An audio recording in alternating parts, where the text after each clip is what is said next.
मेरा नाम तपस्या है। मेरी शादी के 1 साल बाद ही मैंने एक खूबसूरत सी बेटी को जन्म दिया था। मैंने अपनी बेटी का नाम वर्षा रखा था। वर्षा बहुत समझदार और हम दोनों पति पत्नी की लाडली बेटी थी। पिछले कुछ दिनों से मम्मी जी, मतलब मेरी सास का बिहेवियर मुझे कुछ अजीब व गरीब सा महसूस हो रहा था। उनकी हरकतें भी मुझे कुछ सही नहीं लग रही थी, क्योंकि एक इंसान जो सिर्फ और सिर्फ अपने काम से काम रखता हो, वो अचानक कोई ऐसी बात बोल दे जिसे सुनकर हमें विश्वास न हो, तो वो अजीब ही लगती है। ऐसा लग रहा था जैसे उनके दिमाग में कोई बात चल रही है, मगर जब भी मैं उनसे कुछ पूछने की कोशिश करती तो वो टाल दिया करती थी। कहती थी कि समय आने पर मैं तुम्हें बताऊंगी, अभी मुझसे ज्यादा पूछताछ मत करो। मेरी सास ना जाने क्या करना चाह रही थी, मेरी कुछ समझ नहीं आ रहा था, और मुझसे कहती कि तुम ये बताओ कि हमारी वर्षा की 10 साल की बर्थडे कब आ रही है, वो कब 10 साल की हो रही है। मैं अपनी सास की बात सुनकर चौंक गई थी कि अचानक उन्हें मेरी बेटी के 10 साल के होने की फिक्र कहाँ से हो गई थी, और वो किस लिए मुझसे इस बारे में पूछ रही थी, क्योंकि हमारे घर में तो बर्थडे सेलिब्रेशन करने का रिवाज ही नहीं था। तो अब मेरी बेटी वर्षा के 10वें जन्मदिन के बारे में वो क्यों पूछ रही थी। अभी मेरी बेटी के 10 साल के होने में 1 महीना रह गया था, और हमारे पूरे खानदान में ही किसी भी बच्चे की बर्थडे सेलिब्रेट नहीं की जाती थी। दरअसल मेरी सास का मानना था कि उनके खानदान में अगर किसी का बर्थडे सेलिब्रेट होता है तो किसी की मौत हो जाती है। मैं अपनी ससुराल के हिसाब से ही चलती थी। मेरी सास अपनी ससुराल की सबसे बड़ी बहू थी, इसीलिए वो इस बात के सख्त खिलाफ थी और सब लोग उनका कहना मानते थे। मगर अब हैरानी वाली बात ये थी कि अचानक पिछले कई दिनों से मेरी वर्षा के जन्मदिन के बारे में वो बार बार पूछ रही थी। ऐसा लग रहा था जैसे उन्हें मेरे बेटे की 10वीं बर्थडे का बेसब्री से इंतजार हो रहा है। मैं अंदर ही अंदर परेशान होती रही कि पता नहीं मेरी सास करना क्या चाह रही है, मगर मैं ये भी जानती थी कि जब तक वो अपने मुंह से मुझे कुछ नहीं बताएंगी, मैं अपने हिसाब से इस बात के बारे में कुछ भी पता नहीं लगा पाऊंगी। इसी तरह मैंने इस बात का जिक्र एक दिन अपने पति से भी कर दिया कि आपकी मम्मी आजकल हमारी बेटी के बर्थडे के बारे में बहुत पूछ रही हैं। तो वो मेरी बात सुनकर घबरा गए। मैंने साफ तरीके से उनके चेहरे पर घबराहट देखी थी और उनके चेहरे का रंग भी उड़ गया था। वो मुझसे कहने लगे कि मम्मी से कहना कि अभी उसकी 10वीं बर्थडे में बहुत टाइम है, इतनी जल्दी उसका बर्थडे नहीं आने वाला। मैंने अपने पति से हैरान होते हुए पूछा कि आप ऐसा क्यों कह रहे हो, जबकि उसका बर्थडे तो अगले महीने ही आने वाला है। मैं वैसे भी उन्हें बता चुकी हूँ कि अभी 1 महीना रह गया है।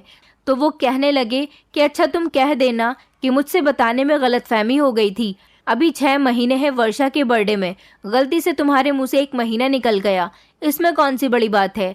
मम्मी तुम्हारी बात पर यकीन कर लेंगी। मम्मी को पता नहीं चलना चाहिए कि वो किस दिन 10 साल की हो रही है, वरना बहुत गलत हो जाएगा। मैं अपने पति की बात सुनकर और ज्यादा उलझ गई थी। ये दोनों माँ बेटे भी अजीब ही थे, खुलकर मुझे कुछ बता ही नहीं रहे थे, और ना ही इस राज से पर्दा उठ रहा था कि आखिर मेरी बेटी के 10 साल के होने में ऐसा भी क्या राज है कि बेटा तक अपनी माँ से ये बात छुपाना चाहता है। और मेरी सास को तो इस बात की जल्दी पड़ी हुई है कि उनकी पोती जल्द से जल्द पूरे 10 साल की हो जाए। मैं समझ नहीं पा रही थी, मुझे ये सब कुछ कोई नॉर्मल बात नहीं लग रही थी, कुछ ना कुछ तो गड़बड़ थी। कुछ दिनों के बाद फिर से मेरी सास ने मुझसे पूछा कि वर्षा का जन्मदिन किस तारीख को आ रहा है। तो मैंने अपने पति के कहने के मुताबिक झूठ बोल दिया और कहा कि अभी तो 6 महीने रह गए हैं, मुझे आपको बताने में गलतफहमी हो गई थी, मैं भूल गई थी। दरअसल मैं घर के कामों में इतनी उलझी हुई हूँ कि अपनी बेटी की बर्थडे डेट भी भूल गई। अभी उसके बर्थडे में बहुत टाइम है, जब होगी तो मैं आपको बता दूंगी, आप बेफिक्र रहो। उस समय तो मेरी सास खामोश हो गई, लेकिन मैंने साफ साफ महसूस किया था कि मेरी सास मुझे घूर कर देख रही हैं। शायद वो समझ गई थी कि मैं उनसे झूठ बोल रही हूँ, इसलिए उन्हें मेरी बात का यकीन नहीं आया था। वैसे मैं जानती थी कि वो मेरी बात का यकीन करेंगी भी नहीं, क्योंकि उनकी याददाश्त तो मुझसे भी ज्यादा अच्छी थी। उस दिन भी कुछ ऐसा ही हुआ।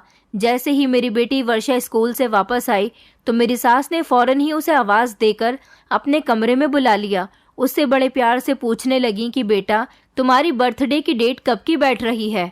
मैंने आंखों के इशारे से अपनी बेटी को रोकने की कोशिश की कि वो अपनी दादी को अपनी बर्थ डेट ना बताए, मगर मेरी बेटी मेरे इशारे नहीं समझ सकी थी। वो कहने लगी, दादी कि मेरा बर्थडे तो इस महीने की 28 तारीख को है। फिर मेरी बेटी हैरान होकर अपनी दादी से पूछने लगी, लेकिन दादी, हमारे यहाँ तो बर्थडे सेलिब्रेशन होता ही नहीं है, तो फिर आप मुझसे क्यों पूछ रही हो? तो मेरी सास अंदर ही अंदर मुस्कुरा रही थी। न जाने मेरी सास के दिमाग में क्या चल रहा था। वो मेरी बेटी से कहने लगी कि हाँ, हमने आज तक तुम्हारा बर्थडे सेलिब्रेट नहीं किया, जबकि हमारे ख़ानदान में किसी का भी बर्थडे सेलिब्रेट नहीं हुआ है, लेकिन इस बार हम तुम्हारा बर्थडे सेलिब्रेट ज़रूर करेंगे। मैं तो उलझते हुए अपने कमरे में वापस आ गई और सोचने लगी कि ना जाने मेरी सास के दिमाग में क्या चल रहा है जो हमें नहीं पता। वो क्या करना चाहती हैं? आखिर मुझे कुछ बताए भी तो सही। मुझे तो अंदर से कुछ अलग ही महसूस हो रहा था। कुछ ऐसी फीलिंग्स पैदा हो रही थी जिनको समझने में मैं नाकाम रही थी, लेकिन मेरा दिल यही चाह रहा था कि मेरी बेटी की बर्थडे इतनी जल्दी हरगिज भी ना आए।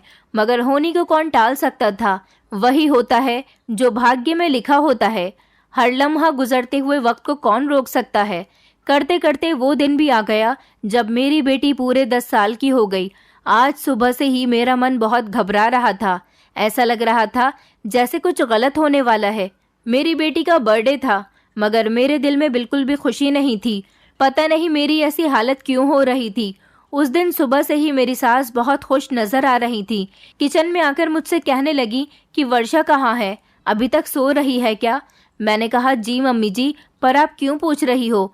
तो वो कहने लगी कि मुझे उसे बर्थडे विश करना है, और कहने लगी कि ज़रा चावल भिगो देना, मुझे अपनी पोती के लिए आज अपने हाथों से खीर बनानी है।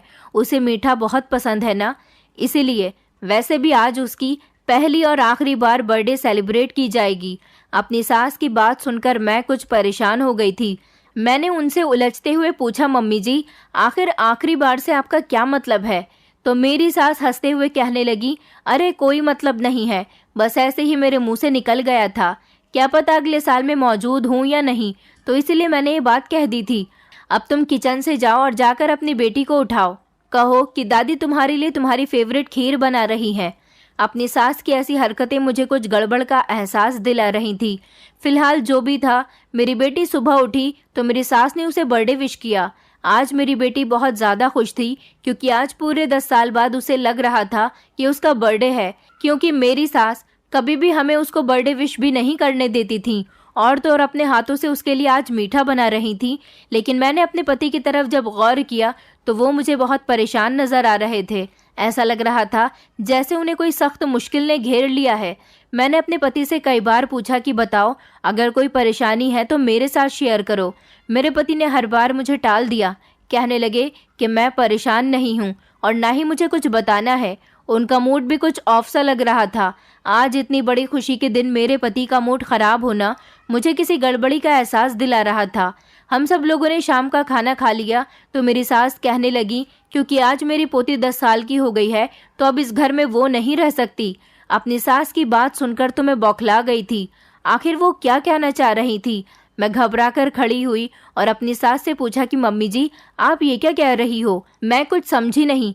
तो मेरी सास कहने लगी कि हम इसे बोर्डिंग स्कूल में डाल रहे हैं और मैं इसे अपनी जान पहचान वाले बोर्डिंग स्कूल में ही भेजूंगी। यही हमारे परिवार की पुरानी रीत है। हमारे खानदान में बेटियों की शिक्षा इसी तरह से पूरी करवाई जाती है। जैसे ही लड़की 10 साल की होती है तो उसे बोर्डिंग स्कूल में डाल दिया जाता है। मैंने गुस्से से अपने पति की तरफ देखा कि उन्होंने तो मुझे इस बारे में कुछ भी नहीं बताया था। यहाँ तक कि मेरी सास ने भी इससे पहले मुझसे कभी इस रिवाज के बारे में एक बात भी नहीं की थी। तो आज ये अचानक उन्हें ये रिवाज कहाँ से याद आ गया था कि मेरी बेटी की अच्छी शिक्षा के लिए उसे बोर्डिंग स्कूल में भेजना है। मैंने अपनी सास से कहा कि आपका मकसद है कि मेरी बेटी अच्छी शिक्षा हासिल करे, तो मैं अपनी बेटी का एडमिशन किसी महंगे स्कूल में करवा देती हूँ, जहाँ से मेरी बेटी और अच्छी शिक्षा हासिल कर सकेगी। मगर बोर्डिंग स्कूल भेजने के लिए मैं कभी तैयार नहीं हो सकती। अच्छी शिक्षा हासिल करवाने के खिलाफ मैं कभी नहीं थी। ये बात तो अच्छी थी कि मेरी सास मेरी बेटी को ज़्यादा पढ़ाना लिखाना चाहती हैं, लेकिन मैं अपनी बेटी को खुद से दूर नहीं कर सकती थी। और अगर ऐसा करना ही था तो उनको इस बारे में मुझे पहले बताना चाहिए था। और वैसे भी अभी भी मेरी बेटी अच्छे स्कूल में ही जा रही थी। अगर वो उसे और अच्छे स्कूल में भेजना चाहती थी तो इसमें मुझे कोई एतराज़ नहीं था। लेकिन उनका कहना था कि वो आज ही मेरी बेटी को बोर्डिंग स्कूल भेजेंगी। वो आखिर अचानक कैसे कैसे इतना बड़ा फैसला कर सकती थी? मैं कुछ बोलने ही लगी थी कि उन्होंने अपने बेटे को देखते हुए कहा कि अपनी पत्नी को समझा दो कि मेरे इस फैसले को वो पत्थर की लकीर समझ ले। मेरा फैसला कभी नहीं बदलेगा और ना ही इसमें कभी कोई गुंजाइश हो सकती है। मैं अभी और इसी वक्त तुम्हारी बेटी का बोर्डिंग स्कूल में एडमिशन करवाने जा रही हूँ। मैंने अपनी सास को उठकर रोकने की बहुत कोशिश की, लेकिन मेरे पति ने मेरा हाथ पकड़ लिया। मैंने अपने पति से कहा कि तुम अपनी मम्मी को रोको, देखो वो हमारी बेटी को बेवजह ही बोर्डिंग स्कूल में भेज रही है। ऐसे तो हमारी बेटी हमसे दूर हो जाएगी। अभी वो छोटी है, सिर्फ 10 साल की है। अगर वो चाहती है कि वो अच्छी शिक्षा हासिल करे तो हम उसका दूसरे स्कूल में एडमिशन करवा देंगे, मगर उसको बोर्डिंग स्कूल में भेजकर हमसे दूर मत करो। वो हमारी इकलौती बेटी है। लेकिन मैं हैरान तब हुई थी जब मेरे पति ने मेरा हाथ पकड़कर कहा कि मम्मी बिल्कुल ठीक कह रही हैं, वर्षा को जाना ही होगा। अपने पति की बात सुनकर मुझे अपने कानों पर विश्वास नहीं हो रहा था कि वो कैसे पिता हैं जो अपनी बेटी को खुद से दूर करने के लिए तैयार हो गए। मेरी बेटी बेचैनी से अपनी दादी को देखते हुए कहने लगी कि मैं कहीं नहीं जाऊंगी दादी, मुझे अपनी मम्मी के पास ही रहना है। लेकिन मेरी सास तो जबरदस्ती उसे घर की दहलीज पार करके ले गई थी। मैं हैरान थी कि शाम के टाइम ऐसा कौन सा बोर्डिंग स्कूल खुला हुआ होगा जिसमें वो उसका एडमिशन करवाने के लिए लेकर जा रही थी। लेकिन मेरी सास को तो अभी उसे घर से लेकर जाने की जिद लग गई थी। मैं अपने पति पर चीखने लगी कि क्या तमाशा लगाया हुआ है, मुझे इस बारे में पहले क्यों नहीं बताया था। मैंने कहा ओहो अच्छा, मुझे याद आया, इसलिए तो आपकी मम्मी इतने दिनों से उसके 10 साल के होने का इंतजार कर रही थी ताकि उसके बाद उसे घर से निकाल दे। ये कैसी अजीबोगरीब रस्म रिवाज है तुम लोगों के घर के। मैं किसी भी हाल में अपनी बेटी को खुद से दूर नहीं जाने दे सकती। मेरा पति मुझे समझाते हुए कहने लगा कि तुम फिक्र मत करो, वहाँ पर वो अकेली नहीं होगी, वहाँ पर कोई होगा जो उसका ख्याल रखेगा। मैंने ठिठक कर अपने पति से पूछा कि कौन होगा, तो मेरा पति लड़खड़ाते हुए शब्दों में कहने लगा कि कोई ना कोई तो होगा ही ना जो उसका ख्याल रखेगा। मैंने कहा ऐसी ही कोई किसी का ख्याल नहीं रखता, तुम मेरी बेटी को वापस लाकर दो। मेरा पति कहने लगा वहाँ पर मेरी बहन होगी, छोटी बहन, जो वर्षा का ख्याल रखेगी। अपने पति की बात सुनकर तो मेरे होश उड़ गए थे। मैं शॉक्ड रह गई कि मेरे पति की एक छोटी बहन भी थी जिसके बारे में मुझे आज तक नहीं पता था। ये मुझे आज पहली बार पता चला था। मुझे वो दिन याद आने लगा जब ये लोग रिश्ता लेकर हमारे घर पर आए थे। उन दिनों मैं अपने मामा जी के यहाँ थी जब मेरी मम्मी ने मुझे फ़ोन करके इमरजेंसी में घर पर बुलाया था। मुझे तो पता भी नहीं था कि घर पर मैं क्यों जा रही हूँ। वो तो मुझे घर जाकर पता चला था कि मम्मी ने मेरे रिश्ते के सिलसिले में लड़की की फैमिली को घर बुलाया हुआ था। इसलिए इतनी अफरा तफरी हो रही है कि मुझे मेरे मामा जी के घर से भी बुला लिया गया। वैसे तो मैं इतनी जल्दी शादी नहीं करना चाहती थी, मगर मम्मी पापा के सामने मेरी एक नहीं चलती थी। चाय और नाश्ते का सामान लेकर जब मैं कमरे में गई तो सामने ही सिर्फ 2 लोगों को देखकर मैं काफ़ी हैरान हुई थी। उनके जाने के बाद मुझे मम्मी ने बताया कि ये अच्छे और पढ़े लिखे लोग हैं। दोनों माँ बेटा ही एक दूसरे का सहारा हैं। इन दोनों के अलावा परिवार में कोई नहीं है। छोटी फैमिली और पढ़े लिखे समझदार लोग हैं। लड़का अच्छा कमाता है, घर बार भी अपना है, और हमें क्या चाहिए। लोग अच्छे हैं। तुम्हारे पापा के दोस्त ने ये रिश्ता बताया है। वो इन लोगों की बहुत तारीफ कर रहे थे, तो मैं सोच रही हूँ कि हाँ कर देती हूँ। मम्मी ने मेरी मर्जी पूछी तो मैंने उनसे कह दिया था कि जैसा आप लोग करोगे मैं वैसा ही करने के लिए तैयार हूँ। इस तरह मेरी रजामंदी पर हाँ हो गई थी। लेकिन जब बाद में मेरे होने वाले पति से मेरी बातचीत हुई तो उन्होंने मुझे बताया कि वो अपने माता पिता के इकलौते बेटे हैं। अपने पति की फैमिली के बारे में मुझे सिर्फ इतना ही मालूम था कि उनके पापा की मौत जब वो 15 साल के थे तभी हो गई थी, और उनकी मम्मी ने ही उन्हें पाल पोस कर जवान कर दिया था।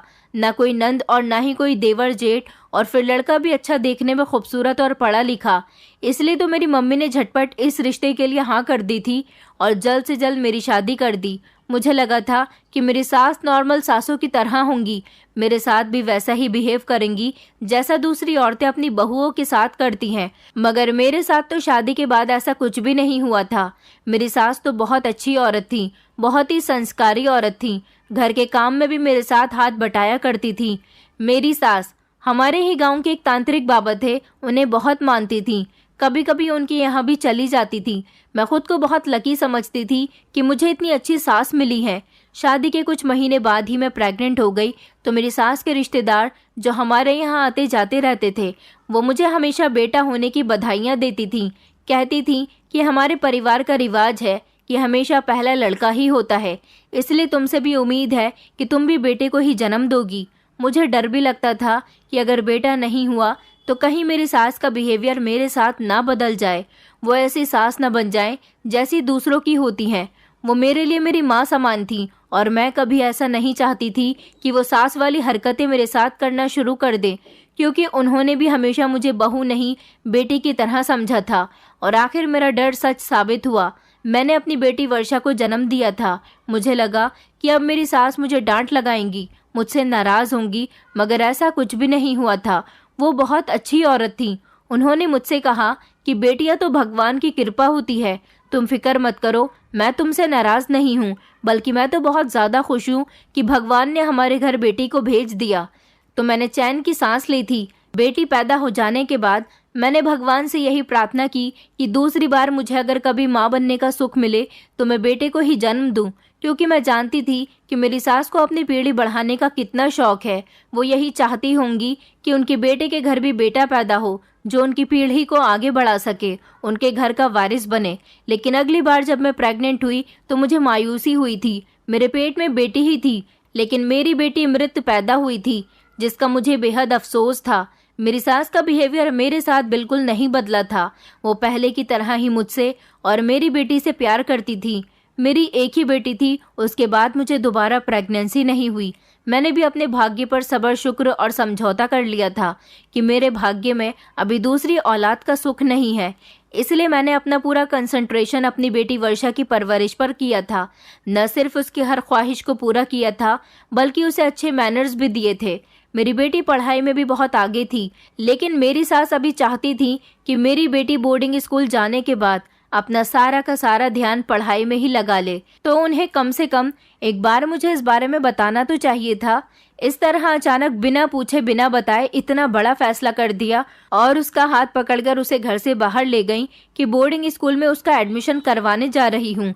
और अब मेरे परेशान होने पर मेरा पति कह रहा था कि तुम परेशान मत हो, वहाँ पर मेरी छोटी बहन भी मौजूद है। तो मेरा शक में पड़ना तो एक ज़रूरी बात थी कि अब उनकी बहन कहाँ से आ गई और कैसी बहन। पहले तो उन्होंने यही कहा था कि वो अपने पेरेंट्स का इकलौता बेटा है, तो अब उनकी बहन इतने सालों के बाद न जाने कहाँ से आ गई। मुझे परेशान देखकर अचानक मेरा पति कहने लगा कि दरअसल मेरी छोटी बहन भी वही बोर्डिंग स्कूल में पढ़ रही है, वो भी 10 साल की उम्र से वहीं पर है। तुम फिक्र मत करो, वो हमारी बेटी वर्षा का बहुत अच्छे तरीके से ख्याल रखेगी। मेरी तो कुछ समझ ही नहीं आ रहा था, आखिर ये सब चल क्या रहा था। मैं भी खुद कुछ समझ नहीं पा रही थी।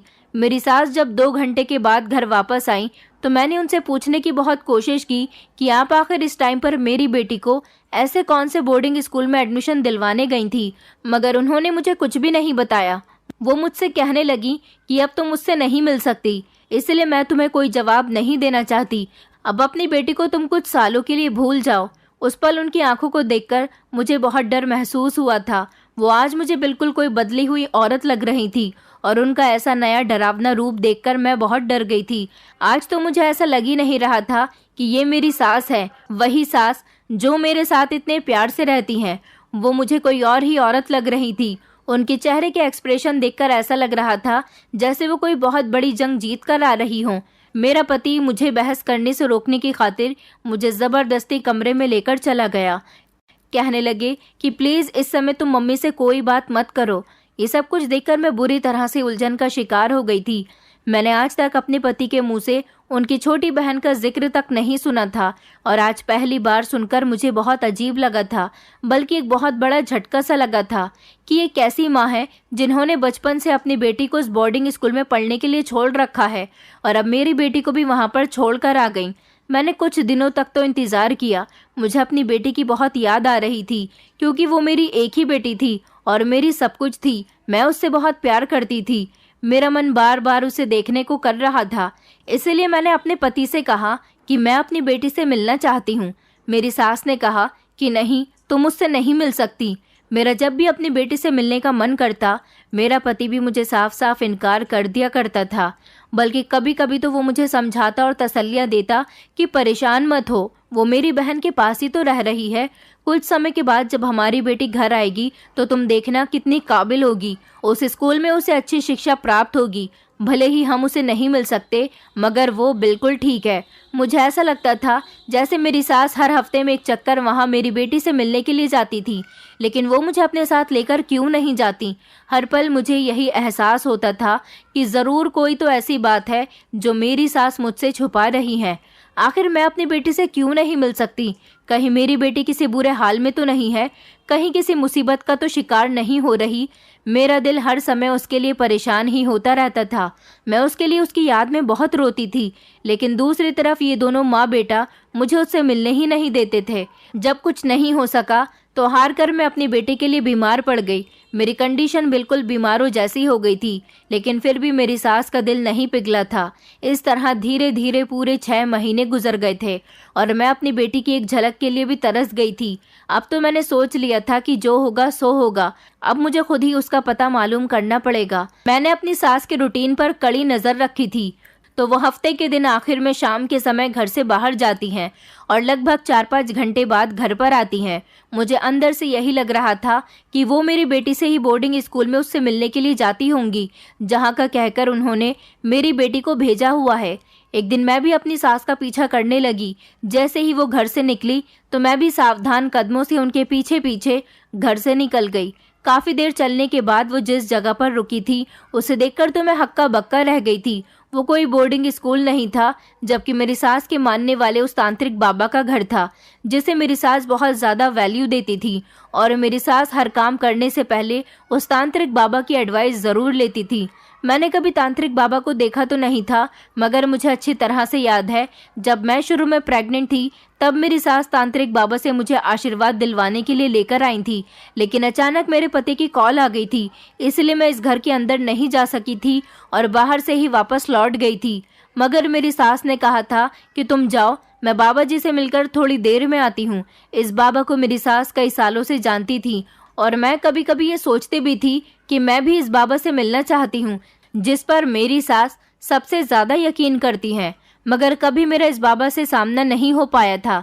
मेरी सास को इस बाबा के घर में जाता हुआ देखकर मुझे यकीन हो गया था कि हो ना हो मेरी बेटी को मेरी सास ने यहीं पर कैद करके रखा होगा। मैं भी अपने सास के पीछे पीछे वहां पर चली गई, लेकिन अंदर का नज़ारा देखकर काफ़ी हैरान हुई थी, क्योंकि उसके अंदर तो काफ़ी चहल पहल थी। शायद ये उस बाबा के नौकर थे जो इधर उधर टहल टहल कर काम कर रहे थे। ये घर अंदर से बहुत बड़ा था। मैंने साड़ी का पल्लू अपने सर पर रखा और उससे अपना चेहरा भी छुपा लिया ताकि मुझे कोई पहचान न सके। मगर वहाँ पर तो किसी को किसी से कोई मतलब ही नहीं था, सब अपने अपने काम में बिजी थे। मैं अपनी सास के पीछे पीछे सीढ़ियाँ चढ़ते हुए ऊपर जा रही थी। दूसरी मंजिल पर पहुंचकर वो एक कमरे में चली गई। मैंने दरवाजे पर ही रुककर अंदर की तरफ झाँका तो वहाँ पर एक बूढ़ा आदमी तकिए से टेक लगाए हुए बैठा था। मेरी सास ने जाकर उनके पैर छुए और नमस्ते बाबाजी कहते हुए उनके कदमों में बैठ गईं। वो उन्हें बाबाजी कह रही थी, इसका मतलब ये था कि वो यही बाबाजी थे जिनका ये घर था। सुनकर मुझे बड़ा शॉक लगा था। ये बाबा तो देखने में काफ़ी स्मार्ट और यंग था, भले ही उसकी उम्र ज़्यादा थी, मगर उसने खुद को इतने बुढ़ापे में भी बहुत टिप टॉप बनाया हुआ था। फिलहाल मैंने इधर उधर अपनी बेटी को तलाश करना चाहा कि वो कहाँ पर हो सकती है, लेकिन वो मुझे कहीं भी नज़र नहीं आई। थोड़ी देर के बाद मेरी सास उस कमरे से बाहर निकली तो उनके साथ मुझसे थोड़ी कम उम्र की लड़की बाहर निकली थी, जो मेरी सास से बातें कर रही थी कि माँ, मेरे साथ तो जो हुआ सो हो गया, मगर अपनी पोती के साथ तो आप ये अत्याचार मत करो। आखिर उस बेचारी मासूम सी बच्ची का क्या कसूर है? उसका बचपन यहाँ लाने के बाद खराब मत करो। उसके अभी खेल कूद के दिन है। मैं जानती हूँ कि मैंने भी अपने खेल कूद के दिन यहाँ पर रहकर गंवाए हैं, मगर मुझे तो ऐसा करना ही था। आखिर कब तक ऐसा चलेगा? कितनी ऐसी 10 साल की मासूम बच्चियाँ जिनको आप यहाँ पर लेकर आओगी? 6 महीने हो गए हैं। इस बच्ची की माँ इसके लिए कितना तड़प रही होगी। प्लीज़ माँ, इसकी माँ के हाल पर रहम करो, उसे उसकी बेटी वापस लौटा दो। मैं कान लगाकर बातें सुन रही थी। शायद ये मेरी ही बेटी के बारे में बात कर रही थी, जिसे सुनकर मैं बेताब हो गई कि अब शायद मेरी सास अपनी बेटी की बात की ही लाज रख लें। मगर वो चिढ़ते हुए कहने लगी, जब मेरे हाल पर किसी ने रहम नहीं किया था, मेरे मासूम बेटे पर किसी को तरस नहीं आया था, तो मैं भी किसी पर रहम नहीं करूँगी। तुम उसका यहाँ पर ख्याल रखना। वैसे भी उसे यहाँ किसी तरह का नुकसान नहीं है। बाबा जी उसका यहाँ तुम्हारी तरह ही ख्याल रखेंगे जितना उन्होंने तुम्हारा रखा है। मुझे अपनी सास की अधूरी बातों की कुछ समझ नहीं आ रही थी और मैं पूरा मामला जाने बिना यहाँ से नहीं जाना चाहती थी। इसलिए मैंने अपनी सास के नीचे जाने का इंतज़ार किया। सोचा कि मैं उनकी बेटी से आज बात करके ही रहूँगी। जब वो चली गई तो मैं उस लड़की के पास आ गई जो मेरी नंद थी। मैंने उसे अपना इंट्रोडक्शन करवाया, कहा कि मैं तुम्हारे बड़े भाई की पत्नी हूँ। वो मेरी बात सुनकर एकदम से चौंक गई थी। वो डरते हुए मुझे एक कोने में लेकर चली गई और कहने लगी कि आप यहाँ पर क्यों आई हो? आपको यहाँ के बारे में कैसे पता चला? अगर माँ को पता चल गया कि आप यहाँ आ गई हो तो बहुत बुरा होगा। मैंने उससे कहा कि मैं यहाँ पर अपनी बेटी से मिलने के लिए आई हूँ, बल्कि उसे अपने साथ ले जाने के लिए आई हूँ। वो यहाँ पर क्यों कैद है? और तुम्हारी माँ ने मुझसे झूठ क्यों बोला कि वो उसका एडमिशन किसी बोर्डिंग स्कूल में करवाने के लिए उसे ले जा रही हैं, जबकि ये तो मुझे कहीं से भी बोर्डिंग स्कूल नहीं लग रहा। वो मुझसे अफसोस में आकर कहने लगी कि आपकी बेटी भी मेरी ही तरह एक ऐसा बोझ उतारने के लिए यहाँ पर आई है जिसकी वजह से शायद आज आपका पति जिंदा है। और ऐसा करने के लिए सिर्फ आपकी बेटी ही नहीं आई है, बल्कि अगर आपका कोई बेटा भी होता और आपकी बहू ने पहली बेटी को जन्म दिया होता तो वो भी यहाँ पर आएगी और इस तरह ये पीढ़ी चलती रहेगी। मैंने उससे कहा कि मैं तुम्हारी बात को समझी नहीं, आखिर तुम क्या कहना चाह रही हो? तो वो कहने लगी, ये कहानी तो अभी और कई सालों तक चलने वाली है, क्योंकि मेरी माँ ने बाबा जी को ज़बान जो दी है, और मेरी माँ एक ऐसी औरत है जो कभी अपनी ज़ुबान से नहीं मुकरती। वो कहने लगी, जब मेरी मम्मी पहली बार प्रेग्नेंट हुई तो 9 महीने बाद उन्होंने भैया को जन्म दिया था। हमारे पूरे ख़ानदान में रिवाज है कि अगर पहले बेटा पैदा होता है तो बहुत शुभ माना जाता है और इस वजह से उस बहू को बहुत ज़्यादा वैल्यू दी जाती है क्योंकि उसने बेटा पैदा किया है। मेरी मम्मी भी अपनी शादी के बाद जब उन्होंने भैया को जन्म दिया तो बहुत ज़्यादा खुद को लकी समझ रही थी, मगर 2 साल के बाद मेरी मम्मी को पता चला कि उन्हें फिर से गुड न्यूज़ है, तो फिर मैंने जन्म लिया। उसके बाद ज़िंदगी इसी तरह से गुजरती रही, मगर जब मैं 1 साल की हुई तो मेरे भैया की तबीयत बहुत ज़्यादा ख़राब हो गई थी और मेरे पापा भी इस दुनिया से हमें छोड़कर चले गए थे। मेरे भैया इतने ज़्यादा बीमार हो चुके थे कि डॉक्टरों ने उन्हें लाइलाज साबित कर दिया था। उनका कहना था कि आपका बेटा ज़िंदगी की जंग बहुत जल्द हार जाएगा। अगर आपके पास पैसे हैं तो आप इसे शहर के किसी महंगे हॉस्पिटल में लेकर चली जाओ, क्योंकि यहाँ गांव में इसका इलाज नहीं है। मेरी मम्मी का ऐसे मौके पर किसी रिश्तेदार ने भी साथ नहीं दिया था। मेरी मम्मी अपने 4 साल के बेटे को उठाकर गोद में जगह जगह घूम रही थी और फिर मैं भी थी। उन्होंने मुझे सोता हुआ घर में ही छोड़ दिया था और रात के अंधेरे में घर में ताला लगाकर लोगों से पैसे मांगने के लिए चली गई थी ताकि उनके बेटे का इलाज शहर के बड़े अस्पताल में हो सके, क्योंकि शहर के बड़े अस्पताल में जाने के लिए उन्हें पैसे भी ज़्यादा चाहिए थे। वो किसी भी तरह से अपने बेटे की जान बचाना चाहती थी, मगर मेरे भैया के इलाज के लिए किसी ने मेरी मम्मी की कोई मदद नहीं की थी और मेरी मम्मी का रो रो कर बुरा हाल हो गया था। एक तरफ उनकी 1 साल की नन्ही सी बेटी थी और दूसरी तरफ उनका 4 साल का बीमार बेटा था। पापा के मर जाने पर मम्मी बहुत टूट कर रह गई थी। उनकी कुछ समझ नहीं आ रहा था कि वो क्या करें।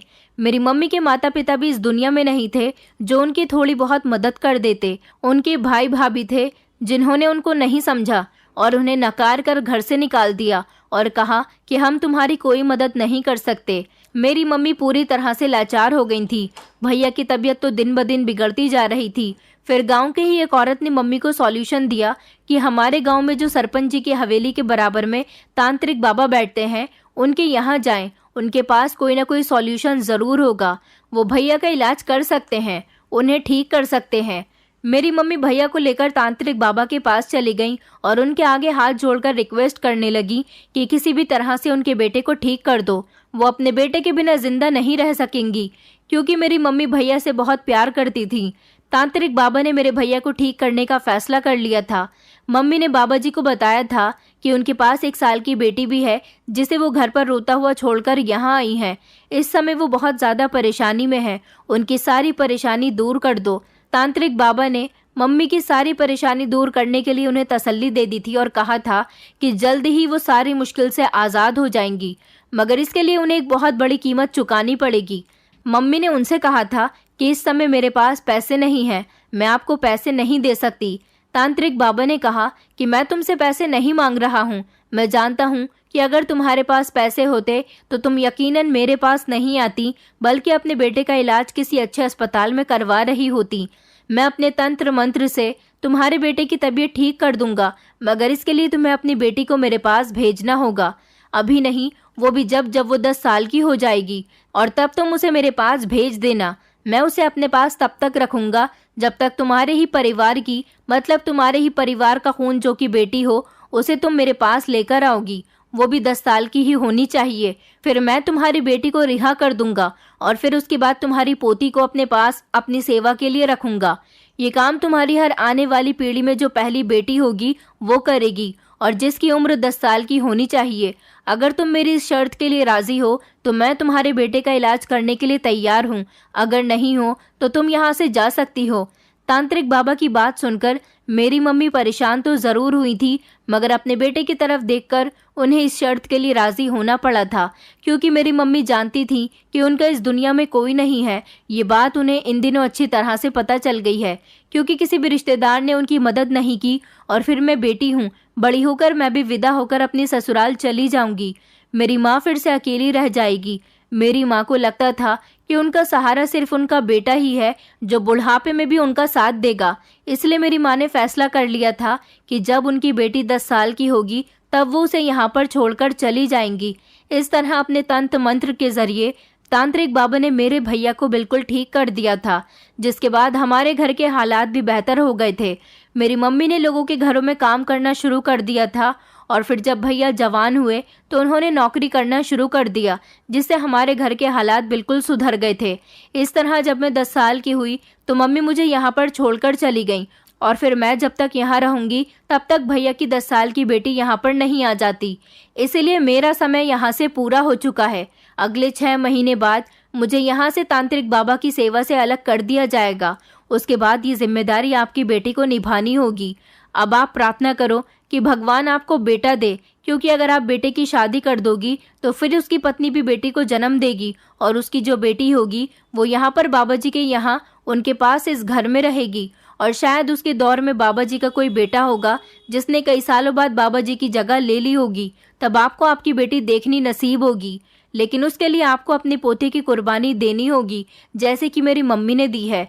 ऐसा हमारे खानदान में तब तक होता रहेगा जब तक भैया जिंदा है। अगर आपने ऐसा करना बंद कर दिया तो वो तांत्रिक बाबा का कहना है कि भैया की मौत भी हो सकती है। अगर आप विधवा होना नहीं चाहती हो तो आप अपनी बेटी को यहाँ पर रहने दो, और अगर अपनी बेटी से मिलना चाहती हो तो आपको अपने पति से दूर होना पड़ेगा। अपनी नंद की बातें सुनकर तो मैं शॉक्ड रह गई थी कि आज के ज़माने में भी ये लोग कैसी मनगढ़ंत बातों पर विश्वास करते हैं। मैंने अपनी नंद से कहा कि मैं इन बातों पर कभी विश्वास तो नहीं करती, मगर इतना ज़रूर कहूँगी कि बाबा जी ने अगर मेरे पति की जान बचाई है तो वो उनका भाग्य था। वो कोई भगवान नहीं है जो उन्होंने मेरे पति की जान बचाई। शायद मेरे पति के भाग्य में ज़िंदगी लिखी हुई थी। मैं अपनी नंद से इतनी बातें करके और अपनी बेटी से मिले बिना ही वहाँ से चली आई थी, मगर घर आने के बाद मैंने अपनी सास को कटघरे में खड़ा कर लिया था, क्योंकि मेरे सास का ऐसा मानना था कि उनके बेटे की जान तांत्रिक बाबा ने बचाई है। मैंने अपनी सास से कहा कि मुझे किसी भी हाल में अपनी बेटी चाहिए। अगर आपने ऐसा नहीं किया तो मैं आपके खिलाफ पुलिस में रिपोर्ट दर्ज करवा दूंगी। मेरी बात सुनकर मेरी सास अचानक डर गई। फिर उन्होंने मुझे पूरी कहानी वहीं से बताई जहाँ से मेरी नंद ने मुझे बताई थी। उन्होंने कहा, क्या तुम्हें अपने पति की जिंदगी प्यारी नहीं है? मैंने कहा, मेरे पति को कुछ नहीं होगा, भगवान की कृपा से, क्योंकि मैं भगवान पर विश्वास करती हूँ, ऐसे ढोंगी बाबा पर नहीं जो लोगों को सालों साल बेवकूफ़ बनाते रहे। वो बाबा अपने घर में नौकरानियां रखने के लिए न जाने कितने लोगों को बेवकूफ़ बना चुका है। जिंदगी और मौत तो भगवान के हाथ में होती है। मम्मी जी, आपने कैसे सोच लिया कि उस तांत्रिक बाबा के पास अगर हम अपने घर की बेटियां नहीं भेजेंगे तो मेरे पति की जान जा सकती है? मैंने अपनी सास को भरोसा दिलाया कि ऐसा कुछ नहीं है, मगर मेरी सास तो मानने के लिए तैयार ही नहीं हो रही थी। मैं जिद पर अड़ गई और मैंने कहा, तो फिर ठीक है, मुझे मेरी बेटी वापस चाहिए, वरना मैं पुलिस में रिपोर्ट लिखवाने के लिए जा रही हूँ। मेरी सास मेरे पति से कहने लगी कि देखो, तुम्हारी पत्नी पागल हो गई है, ये कितना बड़ा कदम उठाने के लिए कह रही है।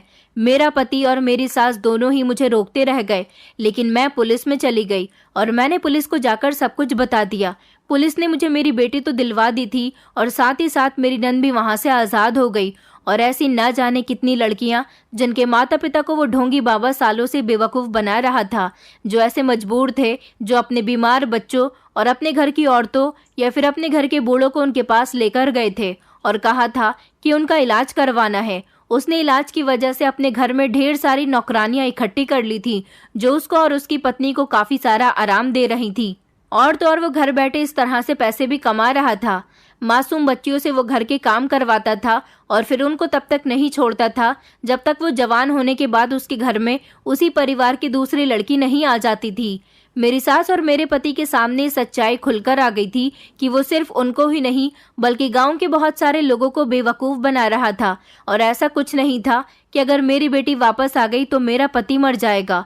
मेरी बेटी मेरे पास आ गई, मेरे गले से लगकर बहुत रोई थी और खुश भी हुई थी। कहने लगी कि मम्मी, वहाँ पर मुझसे बहुत काम करवाया जाता था। मैंने अपनी बेटी से कहा कि अब आगे तुम्हारे साथ ऐसा कुछ नहीं होगा। दरअसल मेरी नंद के साथ भी ऐसा ही हो चुका था, क्योंकि इन लोगों ने उससे भी उसका बचपन छीन लिया था। मेरी सास को इस बात पर बेहद अफसोस हुआ था कि उन्होंने अपनी बेटी का खेलकूद और पढ़ाई लिखाई सब कुछ वहां भेजने के बाद बर्बाद कर दी थी। जो समय एक बार बीत जाता है वो लौटकर कभी वापस नहीं आता। मैं पढ़ी लिखी थी, इसलिए इस बात को जल्दी समझ गई थी और मैं आज के ज़माने की लड़की हूँ जो ऐसी मनगढ़ंत बातों पर विश्वास नहीं करती। इसलिए मैंने स्टैंड लिया था और अपनी बेटी को जल्दी वहाँ से आज़ाद करवा लिया था। मेरी सास का कहना था कि अगर काफ़ी सालों पहले मैं इस बात को समझ जाती तो शायद मेरी बेटी का बचपन उस ढोंगी बाबा की वजह से बर्बाद न होता। मेरी सास ने मुझसे माफ़ी मांगी, लेकिन कहीं ना कहीं मेरी सास ने भी बेटा और बेटी में फ़र्क किया था। उन्होंने अपने बेटे की जान की खातिर अपनी बेटी का फ्यूचर बर्बाद कर दिया था, जबकि उनके बेटे को ठीक उस बाबा ने नहीं बल्कि मेरी सास की ममता और रो रो कर भगवान से की गई प्रार्थना ने बचा लिया था। मेरी नंद अब 18 साल की है और अब उसे स्कूल में भी एडमिशन नहीं मिल सकता। वो सिर्फ शुरू के 3 या 4 क्लास ही पढ़ी है, जबकि मेरी बेटी ने अब दोबारा से अपने स्कूल जाना शुरू कर दिया। उसका तो सिर्फ 1 ही साल खराब हुआ था, देर से ही सही, मगर मेरी सास की आंखें खुल गई थी। वो अपने किए पर आज भी बहुत शर्मिंदा होती हैं और हम सब लोग अब खुशी खुशी जिंदगी गुजार रहे हैं। और तो और मेरा पति भी बिल्कुल सही सलामत है। मैं अपनी इस कहानी से आप लोगों को ये मैसेज देना चाहती हूँ कि कभी भी लोगों की मनगढ़ंत बातों पर विश्वास न करें और सिर्फ भगवान पर भरोसा करें, ना कि इंसान पर। दोस्तों, उम्मीद करती हूँ आपको हमारी कहानी पसंद आई होगी। कहानी पसंद आई है तो वीडियो को लाइक करें, चैनल पर नए हैं तो चैनल को सब्सक्राइब करें और हाँ, नोटिफिकेशन बेल को ज़रूर दबाएं ताकि अगली अपडेट सबसे पहले आपको मिले।